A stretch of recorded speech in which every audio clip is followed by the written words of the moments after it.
You know, I'm 1,500 years old. I've killed twice as many enemies as that, and every one of them would have rather killed me, but none succeeded. I'm only alive because fate wants me alive. Thanos is just the latest in a long line of bastards, and he'll be the latest to feel my vengeance. Fate wills it so. Mm-hmm. And what if you're wrong? Well, if I'm wrong, then what more could I lose? Thor Odinson was once MCU's ultimate power fantasy. This character, who survived the vacuum of space, forged a weapon in the heart of a dying star, and nearly killed Thanos in a single strike. For a brief moment, Thor wasn't just an Avenger. He felt like a main character in the MCU Big Three: Captain America, Iron Man, and the man himself, Thor, the God of Thunder. But somewhere after Avengers Endgame, Marvel lost the plot. Post-Endgame, Thor didn't just lose strength, he lost gravitas. The mythic warrior was reduced to a punchline. The God of Thunder became the butt of a joke, and what was once one of the MCU's richest character arcs slowly turned into a tonal whiplash. So today, we're going to break down how Marvel not only nerfed Thor, but the writing of his character shifted over time. Why Thor Ragnarok, Avengers Infinity War represents his absolute peak. How Taika Waititi, Thor Love and Thunder crossed the line from reinvention into a parody. Most importantly, how Avengers Doomsday and Secret Wars can finally redeem him.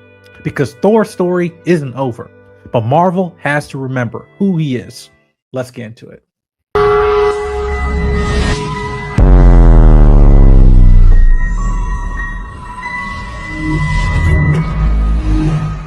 Thor's early MCU journey was rooted in classic mythology. In Thor 2011, he began as an arrogant god who believes power is his birthright. Odin strips him of Mjolnir not because Thor was weak, but because he was unworthy. This establishes a key idea that defines Thor as his best. True power comes from character, not weapons. By the time Thor sacrificed himself for others and lifts Mjolnir again, the moment feels earned. Thor isn't funny, he isn't goofy, he is noble. In the Avengers in 2012, Thor became the team's nuclear option.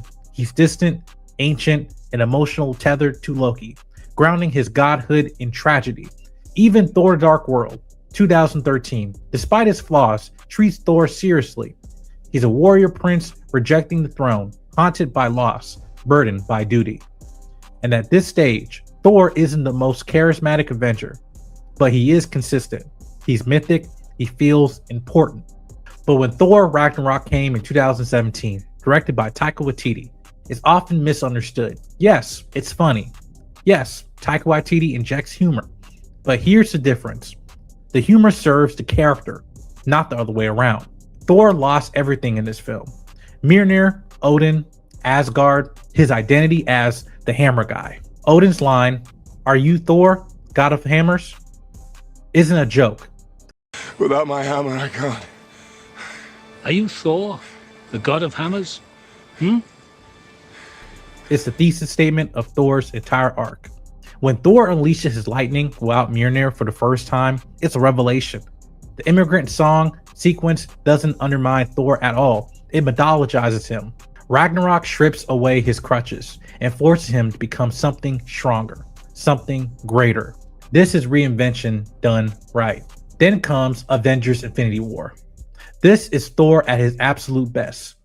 The opening scene alone destroys his entire world. Loki, Heimdall, half of Asgard. Thor doesn't just joke his way through trauma. He internalizes it. His quest to forge Stormbreaker isn't about spectacle.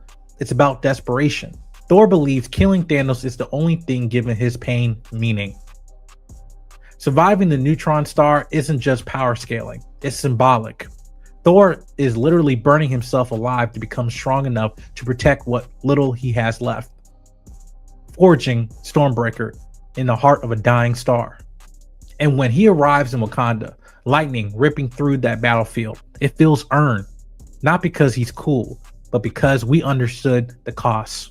Even his quiet moments with Rocket, admitting that he has nothing left to lose, grounds Thor emotionally.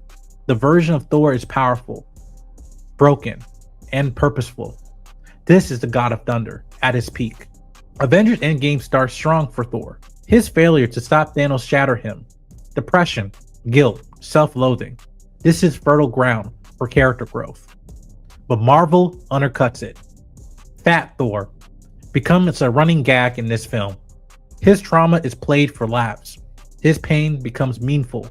The idea is inherently bad, but the execution prioritizes comedy above anything else. And yes, we understand, he's depressed.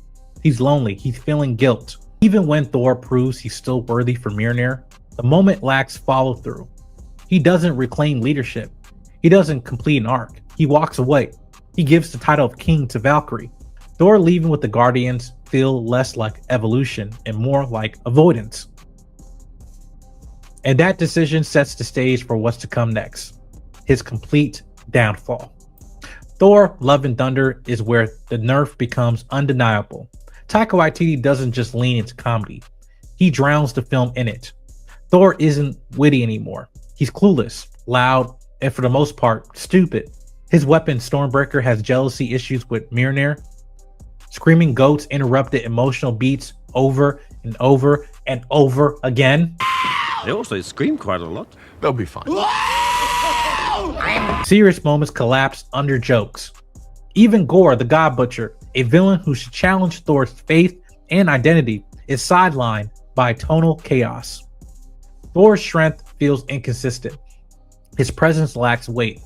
The mythic figure from Infinity War is gone. The tragedy is that Love and Thunder has everything it needed to be great.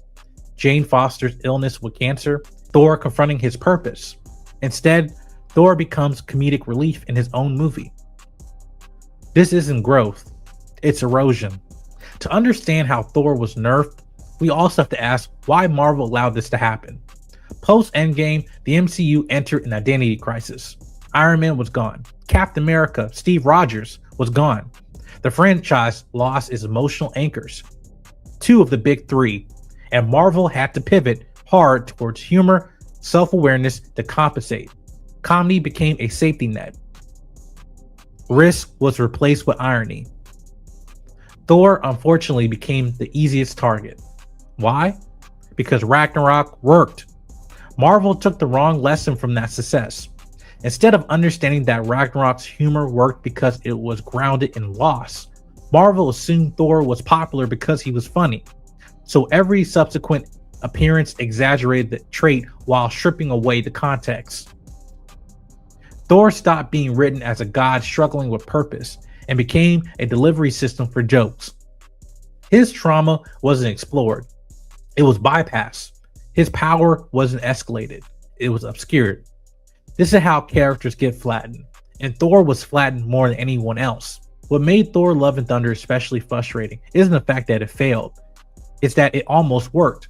Jane Foster's cancer storyline is powerful. Gore the God Butcher is conceptually one of Thor's greatest villains. The theme of gods failing their followers is rich with potential, but none of it allows the plot to breathe. Every emotional beat is undercut. Every serious idea is rushed. Thor never truly reckons with the idea that gods, including himself, might be selfish, careless, and obsolete. Imagine an alternate version of this movie. A Thor that's forced to confront the consequences of immortality. A Thor who sees Gore the God Butcher as a reflection of what happens when faith dies. A Thor who must choose between being a god or being worthy of worship. That movie exists on paper, but the one we got turns Thor into a mascot. Avengers Doomsday and Secret Wars are Marvel's final opportunity to course correct, not only for the character, but the entirety of the MCU. The films demand scale, stakes, and consequences. Thor should not be comic relief in these stories. He should be foundational. He's one of the few remaining characters with true mythic weight, a survivor of multiple apocalypses, a god who has watched a universe burn. Whether Marvel introduced Allfather Thor, Rune King Thor, or simply allows Thor to reclaim his Infinity War level presence, the fix is simple, and with the Russo brothers returning for both these films, definitely has potential. Take him seriously. Let him lead. Let him lose. Let him sacrifice something that actually hurts. Thor doesn't need to be louder. He needs to be legendary again. Thor Odinson didn't become beloved because he told jokes. He became beloved because he felt like the myth walking among mortals. Marvel didn't just nerf Thor's powers, they diluted his identity. But the God of Thunder still has one last storm left. And if Marvel remembers why Thor matters in the first place, he won't just return. He'll remind the MCU what it lost. Because gods don't fade away. They wait for thunder.